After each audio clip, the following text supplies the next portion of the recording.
Good morning students. सबसे पहले मैंने आप लोगों को नरेशन यानी कि डायरेक्ट और इनडायरेक्ट का ही एक वीडियो दिया था, जो कि कई बच्चों को नहीं समझ में आया था। रीज़न कि उनको टेंस ही नहीं क्लियर था कि टेंस चेंज कैसे करते हैं। फिर उसके बाद मैंने दूसरा वीडियो दिया आपको, जिसमें वर्ब और टेंस के बारे में मैंने पढ़ाया, वर्ब्स की फॉर्म्स पढ़ाई, उसके बाद टेंस पढ़ाया, टेंस में कैसे एक टेंस से सेंटेंस को एक टेंस से दूसरे टेंस में लेके आते हैं, कन्वर्ट करते हैं। उसके लिए मैंने हेल्पिंग वर्ब, मेन वर्ब, ये सब आपको बता रखा है। SVO का एक फॉर्मूला भी दिया था। अब उसके आगे अगर आप लोगों ने उतना प्रैक्टिस कर लिया होगा तो फिर अगर टेंस चेंज करना भी सीख गए होंगे तभी आपको ये डायरेक्ट इनडायरेक्ट यानी कि नरेशन समझ में आएगा। अदरवाइज आपको कुछ भी समझ में नहीं आएगा। अगर कुछ भी ना समझ में आए तो उसको पहले मैसेज करके मेरे पर्सनल नंबर पे ज़रूर पूछिए, क्योंकि बिना ऐसे किए कुछ भी होने वाला नहीं है। तो प्लीज़ सबसे पहले तो आप लोगों ने अगर बुक ले ली है तो उनमें जो एक्सरसाइज दी गई है उनके टेंस चेंज करना खुद में सीखिए, उसको मेरे पास भेजिए, पूछिए सर ये सही है या गलत है, तब मैं आपको बताऊंगा। खैर वो बात हुई अलग। अब हम लोग स्टार्ट करते हैं नरेशन। नरेशन और डायरेक्ट इनडायरेक्ट होता क्या है? डायरेक्ट और इनडायरेक्ट का मतलब है, जैसे कि पहला सेंटेंस लिखा हुआ है ये है डायरेक्ट में, यानी कि Ram says I work hard, यानी कि राम ने किसी इंसान से कह रहा है, राम खुद जैसे कि मैं हूँ और मेरे सामने कोई दूसरे श्री राम से खड़े हैं, तो मैं उनसे ये कह रहा हूँ मैंने बहुत हार्ड वर्क किया। तो वो जब दूसरे के पास जाएंगे तो क्या कहेंगे कि राम कह रहा था कि उसने बहुत हार्ड वर्क, या राम कुलदीप कह रहा था कि उसने बहुत ही हार्ड वर्क किया। तो वही चीज़ है, Ram says I work hard, यानी आई कौन है? ये राम खुद है, खुद के लिए कह रहा है कि मैंने बहुत हार्ड वर्क किया। और जब कोई दूसरा इंसान उसकी बात को कहीं और जाके बोलेगा तो वो क्या कहेगा? राम सेज डैड, राम कहता है कि उसने बहुत हार्ड वर्क किया। ये तो हो जाएगा ना। इसको बोलते हैं इनडायरेक्ट और इसको बोलते हैं डायरेक्ट। समझ गए? यानी कि जब आप उसकी बात को उसी के शब्दों में बोल दें तो वो है डायरेक्ट, और उसकी बात को थोड़ा सा चेंज कर दें तो उसको बोलते हैं इनडायरेक्ट। अब मैं आपको सबसे पहले पढ़ाऊंगा अगर, देखिए इसमें दो चीज़ें आपको एकदम ध्यान में रखनी है। हालांकि उसको रिपोर्टिंग स्पीच और रिपोर्टेड वर्ब के नाम से लोग पढ़ाते हैं, लेकिन आपको एग्जाम में डेफिनेशन नहीं लिखनी है, आपको क्वेश्चन मिलेगा, क्वेश्चन सॉल्व करना है। तो डेफिनेशन के ऊपर इतना ज़्यादा फोकस मत करो। सबसे पहले ये देखो, मैं केवल दो चीज़ें लेकर चलूँगा, एक इन्वर्टेड कॉमा के अंदर और एक इन्वर्टेड कॉमा के बाहर। सिर्फ इतना ही बोलूँगा मैं, इन्वर्टेड कॉमा के अंदर, इन्वर्टेड कॉमा के बाहर। आपको समझ जाना है। अगर बाहर बोलूँ तो मतलब ये वाला सेंटेंस, अंदर बोलूँ तो ये वाला सेंटेंस। ठीक है, अंदर बोलूँ तो ये वाला सेंटेंस है। अब हम लोग सबसे पहले ये असर्टिव सेंटेंस, यानी कि अगर इन्वर्टेड कॉमा के अंदर असर्टिव सेंटेंस है तो उसके लिए क्या क्या रूल्स होंगे। अगर इन्वर्टेड कॉमा के अंदर वाला सेंटेंस असर्टिव सेंटेंस है, असर्टिव मतलब नॉर्मल सेंटेंस है, ना तो वो नेगेटिव इंट्रोगेटिव ऐसा क्वेश्चन नहीं है, सिंपल सेंटेंस है। तो इसके लिए रूल नंबर 1 है, comma and inverted comma will remove, यानी कि जब इसको नीचे चेंज करोगे तो ये कॉमा और इन्वर्टेड कॉमा हटा दिए जाते हैं, इनको नहीं लगाते हैं। देखिए मैंने कहाँ लगाया है, इस वाले में इन्वर्टेड कॉमा नहीं लगाया गया। ठीक है, अच्छा अगर इन्वर्टेड कॉमा हटा देते हैं तो and that is used in that place, यानी कि इनकी जगह पे जब आप कॉमा और इन्वर्टेड कॉमा को हटा देंगे तो उनके प्लेस पे आप क्या लगाएंगे? डैट को लगा देंगे। जैसे मैंने यहाँ पे किया है, सेज के बाद में कुछ नहीं था, कॉमा इन्वर्टेड कॉमा था, तो मैंने उनको रिमूव किया और उनको क्या लिख दिया है? डैट लिख दिया है। ये था हमारा रूल नंबर 1। पहले इसको कॉपी पे लिख लो फिर आगे लिखो।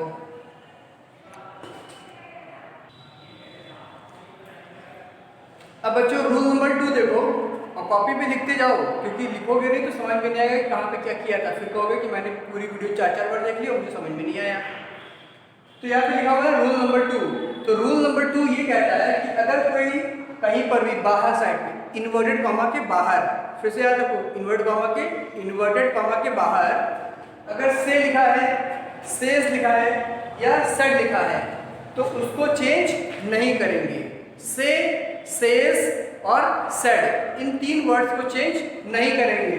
जैसे एग्जांपल में Ram says I work hard, तो जब मैं इसको चेंज करूंगा राम सेज डैड, क्योंकि इनको हटा के डैड लिखना है और सेज को वैसे ही उतार दिया मैंने, कहा था ना नो चेंज। कब? से, सेज और सेड, तो ये सेज जो है यही वाला तो है, तो यानी कि इसको चेंज नहीं किया, जैसा था वैसा ही उतार दिया।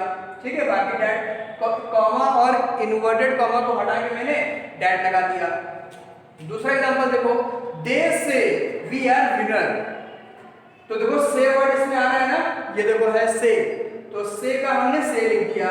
दे से दैट, दैट क्यों आया, कॉमा और इन्वर्टेड कॉमा को हटाया है। फिर बाकी इसको चेंज करने का तरीका आगे बताएंगे। फिर इसमें देखो आई सेड, सेड केवल अकेला लिखा है ना, देखो सेड है तो नो चेंज, तो मैंने सेड को सेड लिख दिया, बाकी कॉमा इन्वर्टेड कॉमा को हटा के डैट लगा दिया। समझ में आया? अगर से, सेज और सेड लिखा है मतलब इनके बाद में और कोई वर्ड नहीं लिखा हुआ है, जैसे इसमें है तो ये तो पता है कि कौन बोल रहा है। इसमें राम कहने वाला इंसान जो है, यानी कि जो पर्सन है, स्पीकिंग पर्सन, वो कौन है, राम है।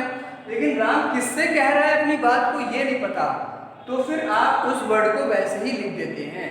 इसमें राम कह रहा है ये तो पता है, लेकिन किससे कह रहा है ये नहीं बताया गया, तो वो वर्ड आप वैसे लिख देंगे। इसमें भी वो वर्ड वैसे लिख देंगे और सेट को भी सेट कर देंगे, कोई चेंज नहीं करेंगे से, सेज और सेट के लिए। इसको लिखिए। अब नेक्स्ट देखते हैं रूल नंबर 3। तो रूल नंबर 3 में क्या है कि अगर पिछली बार था से, सेड और सेज, तो कोई चेंज नहीं था। इस बार अगर सेड टू लिखा होगा तो टोल्ड में कर देंगे। अगर सेड टू लिखा होगा तो टोल्ड में चेंज हो जाएगा, से टू है तो टेल में हो जाएगा, और सेज टू है तो टेल्स में हो जाएगा।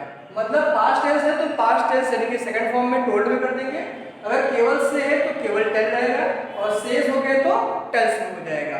इसका एग्जांपल देखते हैं।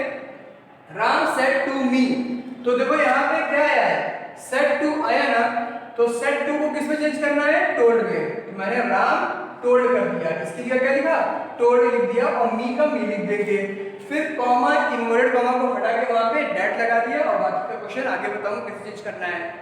फिर इस वाले में देखो, ही सेज टू मी, कौन सा वर्ड आया, देखो सेज टू, उसमें सेज के साथ में कुछ और नहीं लिखा हुआ था। इस वाले में राम किससे कह रहा है, मुझसे कह रहा है। Ram said to me, Ram ने मुझसे कहा, उसमें ये नहीं पता चल रहा था कि राम किससे कह रहा है, लेकिन इसमें हमें मालूम है कि राम किससे कह रहा है, हमसे कह रहा है। तो राम सेड टू मी हो गया, तो Ram told me.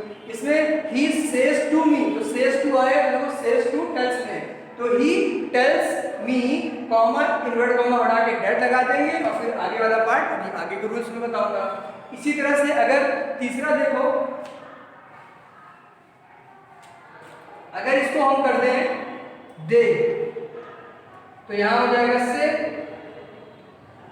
They say to me you work hard, तो ये हो जाएगा दे टेल मी दैट। तो देखो इस बार हमने वहां पे सेज था, तो एक तीसरा एग्जांपल यहाँ नीचे आ नहीं पाता, गंदा हो जाता है, इसलिए मैंने ऊपर लिखा है।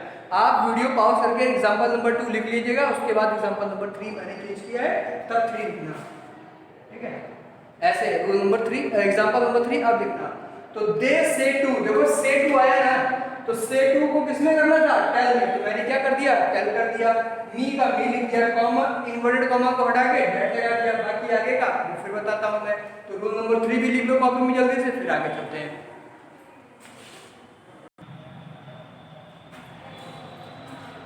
अब बच्चों रूल नंबर 4 देखो। तो रूल नंबर 4 में क्या कह रहे हैं, जब तक इन्वर्टेड कॉमा के बाहर सेड, इस पे देखते जाओ, जब तक इन्वर्टेड कॉमा के बाहर सेड, ये वाला वर्ड सेड ना लिखा हो तब तक टेंस चेंज नहीं करते हैं।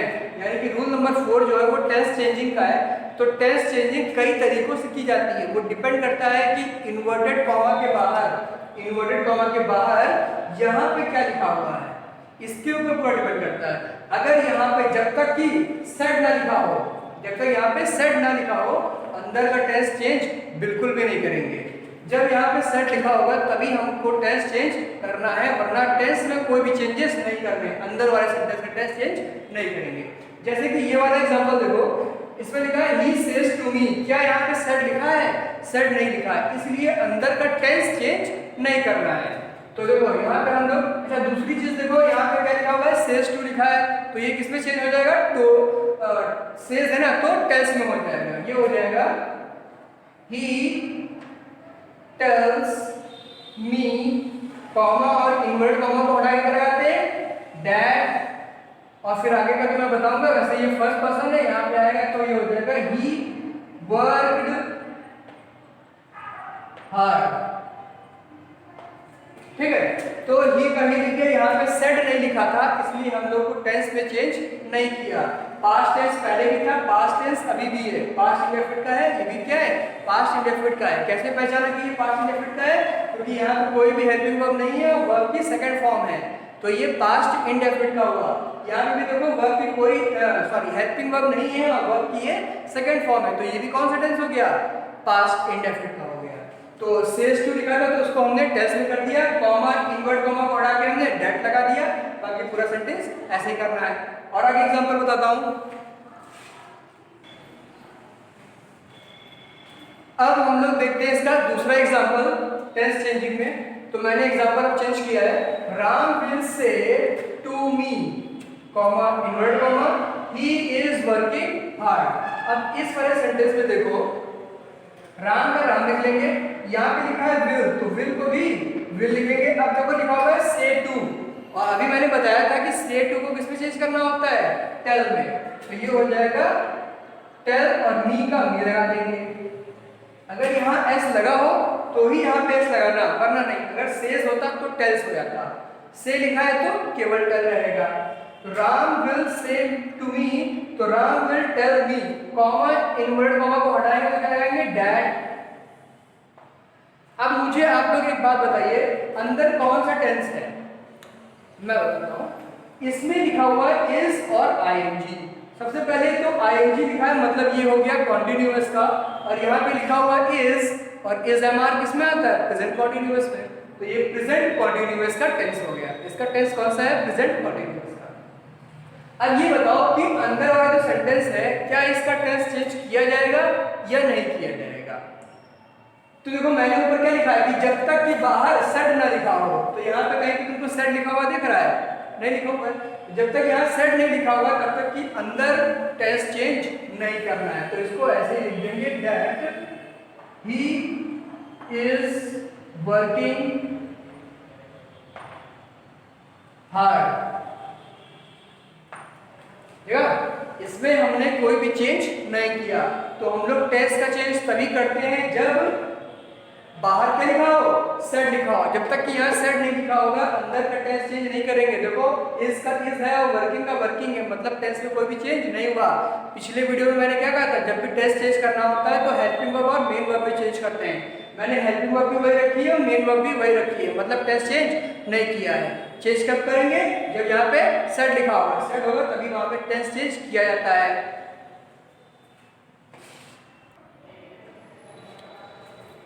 अब नेक्स्ट एग्जांपल देखो, और भी एग्जांपल नंबर 3 और 4।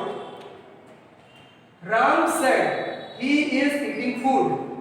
सबसे पहले देखो क्या करना है, राम को राम लिखना है, बाहर से स्टार्टिंग क्या करो, मैंने रूल जो बताया है वो स्टार्टिंग से बताया है, राम का राम लिखेंगे। देखो यहाँ पे सेड लिखा है, सेड टू तो लिखा नहीं है, अगर सेड टू होता तो टोल्ड लिखते, यहाँ पे केवल सेड है तो सेड का सेड रखेंगे, कॉमा और इन्वर्ट कॉमा को हटा के यहाँ पे डैट लगा दिया। अब यहाँ पे लिखा है ही इज ईटिंग फूड, अब हमको चेंज क्या करना है, टेंस। तो बताओ कि अंदर का टेंस चेंज होगा कि नहीं होगा? अंदर का टेंस देखो बाहर सेड लिखा हुआ है, मैंने क्या करना, सेड।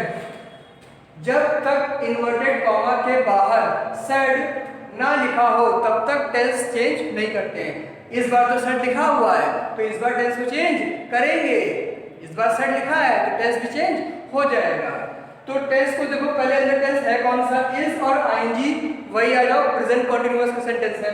तो यानी कि अब देखो यहाँ पे रूल बहुत इंपॉर्टेंट है। रूल पहला इंपॉर्टेंट ये है, अगर बाहर सेड लिखा है और इन्वर्टेड कॉमा के अंदर प्रेजेंट टेंस है, कोई भी है, अगर अंदर प्रेजेंट इंडेफिनिट का है तो वो जब चेंज करेंगे तो पास्ट इंडेफिनिट का, अगर प्रेजेंट कंटीन्यूअस है तो पास्ट कंटीन्यूअस का, प्रेजेंट परफेक्ट है तो past perfect, present perfect continuous है तो पास्ट परफेक्ट कंटीन्यूअस का। और अगर अंदर पहले से ही पास्ट में है उसके लिए दूसरा रूल है। पहले मैं क्या बता रहा हूँ कि बाहर सेट लिखा है तो टेंस चेंज करना है, ठीक है, टेंस चेंज करना है। किस तरह करना है, अगर इन्वर्टेड कॉमा के अंदर प्रेजेंट टेंस है तो उसको पास्ट में ले आएंगे, अगर प्रेजेंट इंडेफिनिट है तो पास्ट इंडेफिनिट, प्रेजेंट कॉन्टिन्यूअस है तो पास्ट कॉन्टिन्यूअस, प्रेजेंट परफेक्ट है तो past perfect, present perfect continuous है तो पास्ट परफेक्ट कॉन्टिन्यूअस। तो अब हमारा सेंटेंस क्या है, प्रेजेंट कॉन्टिन्यूअस का है यहाँ पर, तो हमने इसको देखो किसमें किया है, पास्ट कॉन्टिन्यूअस में कर दिया है। भाई देखो कॉमा इनवर्ट कॉमा हटा के डेट लगा दिया है, ही का ही लिख देंगे, ठीक है। अब is eating food, tense change करना है, प्रेजेंट कॉन्टिन्यूअस का लाना किसमें, पास्ट कॉन्टिन्यूअस में लाना है। सेड लिखा है तो प्रेजेंट वाले को पास्ट में लाते हैं, तो इज का वॉज कर देंगे और ईटिंग का ईटिंग, क्योंकि प्रेजेंट कॉन्टिन्यूअस का पास्ट कॉन्टिन्यूअस, तो मेन वर्ब तो सेम रहेगी, क्योंकि प्रेजेंट कॉन्टिन्यूअस पास्ट कॉन्टिन्यूअस तो कॉन्टिन्यूअस तो सेम है, केवल प्रेजेंट और पास्ट का अंतर है, तो हम इसीलिए केवल हेल्पिंग वर्ब का अंतर लाएंगे, यानी केवल हेल्पिंग वर्ब को ही चेंज करेंगे। नेक्स्ट एग्जांपल देखो, अनिल सेड टू मी, अब बताओ इतना सॉल्व करके, तो अनिल सेड टू लिखा है यानी कि टोल्ड कर देंगे, तो अनिल टोल्ड मी, फिर कॉमा इनवर्ट कॉमा हटा के डेट लगा देंगे। अच्छा देखो बाहर क्या लिखा है, सेड लिखा है, तो अंदर का टेंस चेंज किया जाएगा, ठीक है।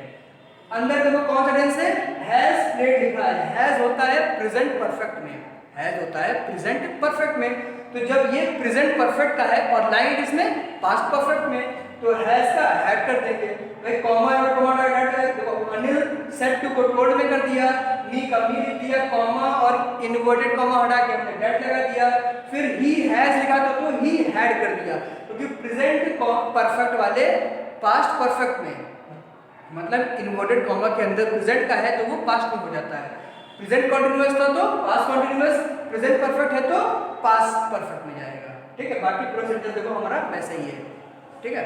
तो इतने एग्जांपल पहले लिखो, तब जाकर के आगे समझ में आएगा, वरना समझ में कुछ भी नहीं आने वाला।